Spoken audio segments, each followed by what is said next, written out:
Mesdames et messieurs, bonsoir. Merci de nous accueillir chez vous. Tout de suite, le sommaire. Le département de la santé lance une journée de plaidoyer et de mobilisation de fonds en faveur du plan national d'espacement des naissances.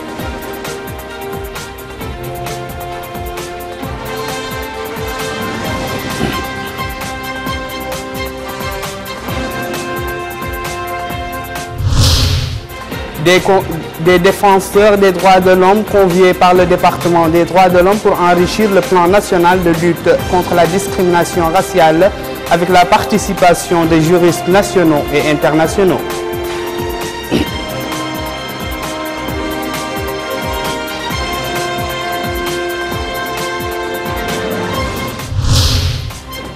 La nouvelle chef du gouvernement sénégalais forme un gouvernement de technocrates et la réforme des secteurs économiques fondamentaux figure parmi les premières missions de ce gouvernement.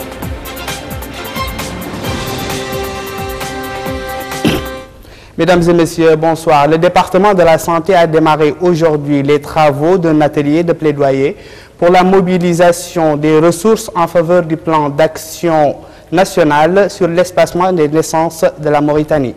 L'organisation de cette journée vise à mobiliser le soutien de tous les acteurs nationaux et l'obtention de l'appui des partenaires techniques et financiers. Cette journée de plaidoyer pour la mobilisation des ressources en faveur du plan d'action national sur l'espacement des naissances vise à mobiliser le soutien de tous les acteurs nationaux afin d'obtenir un appui des partenaires techniques et financiers dans le but de soutenir les objectifs de ce plan d'action en Mauritanie. C'est dans ce cadre que le ministre de la Santé, par intérim, ministre de l'Hydraulique et de l'Assainissement, M. Mohamed Lamine Boulaboui, a précisé que le pouvoir public accorde une grande importance au secteur de la santé, notamment en ce qui concerne l'amélioration de la santé de la mère et de l'enfant. Il a ajouté que le département de la santé a mis en place une importante stratégie visant à limiter la mortalité maternelle et infantile. L'ambassade des États-Unis d'Amérique à Nouakchott a saisi cette occasion pour mettre l'accent sur les efforts des autorités mauritaniennes qui ne ménagent aucun effort pour améliorer les soins de la mère et de l'enfant. C'est ainsi donc Son Excellence Mme Jo Ellen Powell, ambassadrice des États-Unis d'Amérique en Mauritanie, a félicité le gouvernement mauritanien pour son engagement de répondre aux besoins des femmes, particulièrement sur la nécessité d'espacer les naissances de manière appropriée pour que les femmes soient en bonne santé et puissent fournir des soins à leurs enfants. Quant à la France, elle apporte un appui direct à quelques agences des Nations Unies autour d'un plan d'intervention. En matière de planification familiale, la France préconise la mise à disposition des méthodes mixtes et le choix de services informés. La France recommande la mise en œuvre d'une approche intégrée dans un continuum de services et de soins qui permettent à la fois de lutter contre les grossesses non désirées et les maladies sexuellement transmissibles et qui garantissent des accouchements sûrs comme l'avortement dans de bonnes conditions. Pour rappel, la Mauritanie a bénéficié récemment d'un appui technique qui a permis de présenter en juin dernier un plan d'action national détaillé. Et maintenant à Nassaba, où la ministre des Affaires sociales, de l'enfance et de la famille a effectué une visite au niveau de l'exposition féminine organisée dans la Mokata de Kankoussa. La ministre a également tenu une réunion avec les populations de cette ville, au cours de laquelle elle a passé en revue le bilan de l'action de son département ainsi que ses interventions à venir.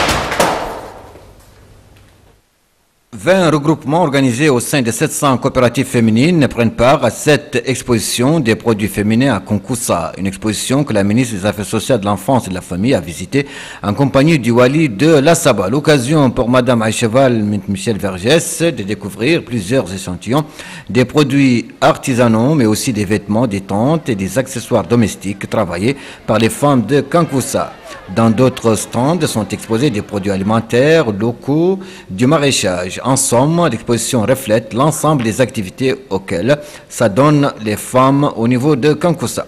Auparavant, la ministre des Affaires sociales de l'enfance et de la famille avait présidé une réunion à Konkossa, au cours de laquelle elle a d'abord évoqué les progrès réalisés dans divers domaines, avant de parler des programmes de soutien mis en œuvre par son département, précisant que ce programme profitera à toutes les communes en fonction de leur densité démographique, du dynamisme des activités féminines et du taux de pauvreté. Elle a aussi indiqué que la priorité sera accordée aux communes où il existe moins d'intervenants et aux coopératives qui produisent. Le Wali et les maires de Kankossa ont tour à tour souligné l'intérêt accordé aux activités féminines à travers l'appui qui leur est apporté par les pouvoirs publics. Début aujourd'hui à Nouakchott des travaux d'un atelier de réflexion sur le projet du plan national de lutte contre la discrimination raciale, la xénophobie et l'intolérance. L'atelier vise à créer un climat propice à la concertation et à la discussion sur le dit plan et à permettre aux participants de faire connaître leurs avis et leurs suggestions. Des défenseurs des droits de l'homme et des acteurs de la société civile sont conviés dans le cadre de cette journée de concertation en vue d'enrichir par les débats et les discussions le plan national de lutte contre la discrimination raciale soumis à leur appréciation par le commissariat aux droits de l'homme, à l'action humanitaire et aux relations avec la société civile. La rencontre s'inscrit dans le cadre des recommandations de la conférence internationale contre la discrimination raciale, la xénophobie et l'intolérance, visant à mettre en place les mécanismes appropriés pour assurer l'effectivité de ces principes. Intervenant à cette occasion, le commissaire adjoint aux droits de l'homme, à l'action humanitaire et aux relations avec la société civile, tout en soulignant que la discrimination raciale, la xénophobie et l'intolérance sont bannies par notre sainte religion, a fait savoir que notre pays, qui mesure la gravité de tels phénomènes, a ratifié la majeure partie des conventions internationales relatives à la lutte contre la discrimination et d'autres conventions se rapportant aux droits des personnes nécessitant des besoins particuliers à la protection des immigrés et de leurs familles. Quant aux représentants du bureau du Haut Commissariat des Nations Unies pour les droits de l'homme, il a indiqué que son institution appuie les efforts de l'État dans ses démarches contre toute forme de discrimination. Le bureau du Haut Commissariat des Nations Unies aux droits de l'homme en Mauritanie, inscrivant la lutte contre toutes les formes de discrimination parmi les priorités thématiques, s'est proposé d'appuyer la volonté du gouvernement mauritanien d'élaborer un plan d'action national qui aidera à combattre les violations des droits de l'homme liées au phénomène de la discrimination raciale. Ce plan devrait identifier les activités concrètes et des indicateurs pour mesurer le progrès, ciblant les causes profondes de la discrimination raciale en Mauritanie. Il est attendu des participants au terme de cette journée d'exprimer leur point de vue et leurs suggestions concernant le plan national de lutte contre la discrimination raciale. Dans la wilaya de l'Inchiri, une mission gouvernementale conduite par le chargé de mission à la présidence, Abdullahi Ahmed Damou, a distribué des aides alimentaires au profit des populations sinistrées de Benicheb suite aux dernières pluies qui ont frappé cette zone. Ces aides consistent en des quantités importantes de produits alimentaires dont le riz, les huiles, en plus d'un certain nombre de tentes. Cet appui intervient dans le cadre des efforts entrepris par les pouvoirs publics pour soutenir les familles les plus démunies. Destination Ayoun, qui a abrité ces derniers jours le festival de l'hivernage pour la culture et les arts organisé par les jeunes de la cité sous la houlette du ministère de la Culture, de la Jeunesse et des Sports. Ce festival vise à faire connaître les visages culturels, touristiques et architecturaux de la capitale du Hod el-Karbi, ainsi que les personnalités marquantes qui ont contribué à propager la science et le savoir et à lutter contre la colonisation. L'ouverture de ce festival était présidée par le Wali du Hod el-Karbi, qui a remercié les acteurs de cette initiative visant à valoriser le patrimoine culturel et à compétir dans diverses disciplines. D'Ayoun, nous nous déplaçons à Nouadhibou où le siège de la coordination régionale des affaires sociales a abrité les travaux d'un atelier sur l'appui psychologique et social des enfants en cas d'urgence. Prennent part à cet atelier organisé par le ministère des Affaires sociales, de l'enfance et de la famille, en collaboration avec l'UNICEF, des représentants des services techniques et des organisations de la société civile œuvrant dans ce domaine dans la wilaya. Le Wali Moussaad de Dakhlet Nouadhibou, Mohamed Mahmoud Oul Mustafa, a souligné que le département des affaires sociales a insisté sur l'enfance dans les politiques et stratégies qu'il a mises en œuvre. Il a relevé dans ce cadre l'importance de la formation, de l'échange des expertises et de l'appui aux capacités, ainsi que la nécessité de profiter des exposés qui vont être présentés au cours de cette rencontre. Toujours dans les wilayas du Nord, la Fondation de bienfaisance de la SNIM a lancé un certain nombre de projets sociaux au profit des populations du village de Touagil et de la Muqata'a de Fderik dans la wilaya du Tirizamour. La réalisation de ces projets s'inscrit dans le cadre des interventions entreprises par la Fondation au profit des populations de ces regroupements établis le long de la voie ferrée entre Zouérat et Nouadhibou. Activité des partis politiques à présent, un groupe qui s'est dénommé Regroupement pour l'initiative des jeunes cadres de Tayaret a annoncé son ralliement au parti Harak des jeunes pour la patrie.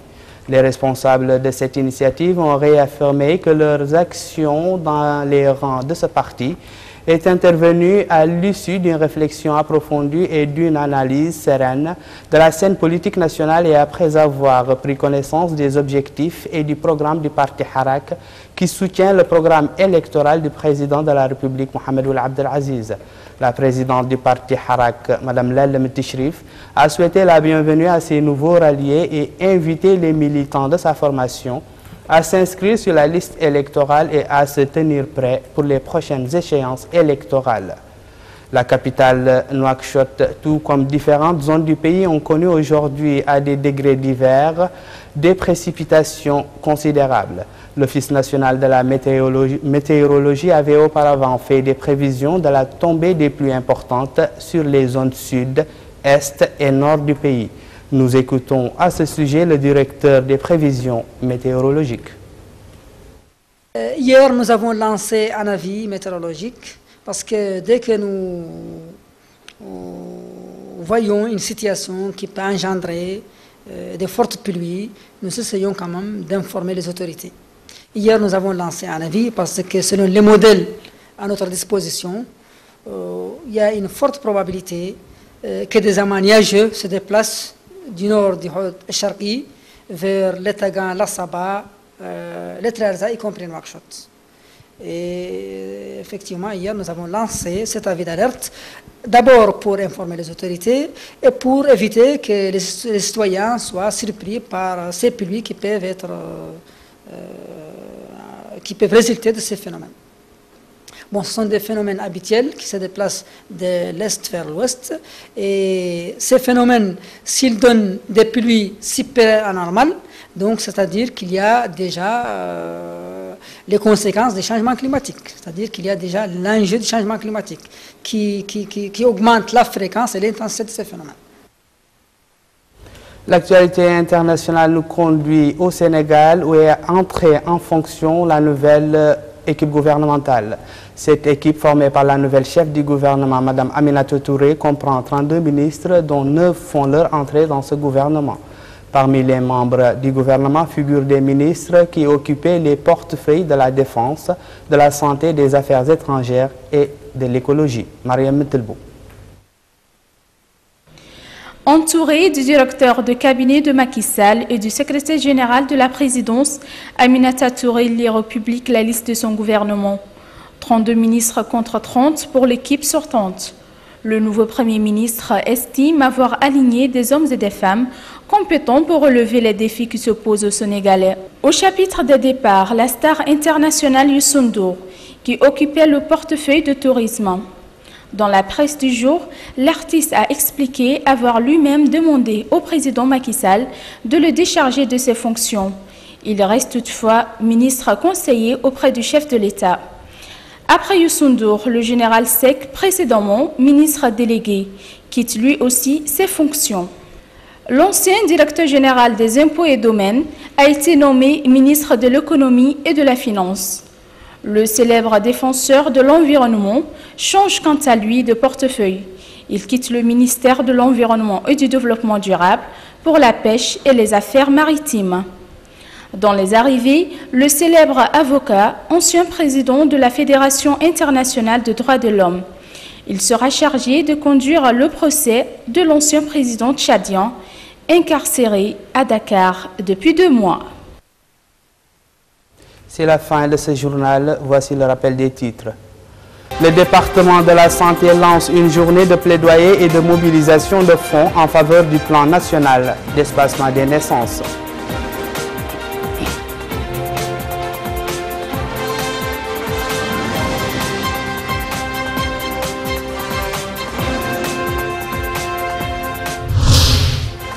Des défenseurs des droits de l'homme conviés par le département des droits de l'homme pour enrichir le plan national de lutte contre la discrimination raciale avec la participation des juristes nationaux et internationaux.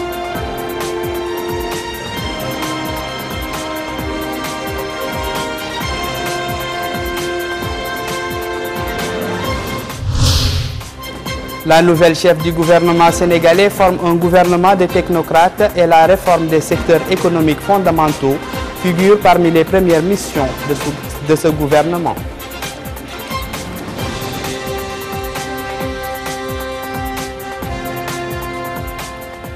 C'est la fin de ce journal. Merci pour votre fidélité. Merci également de l'avoir suivi. Au revoir.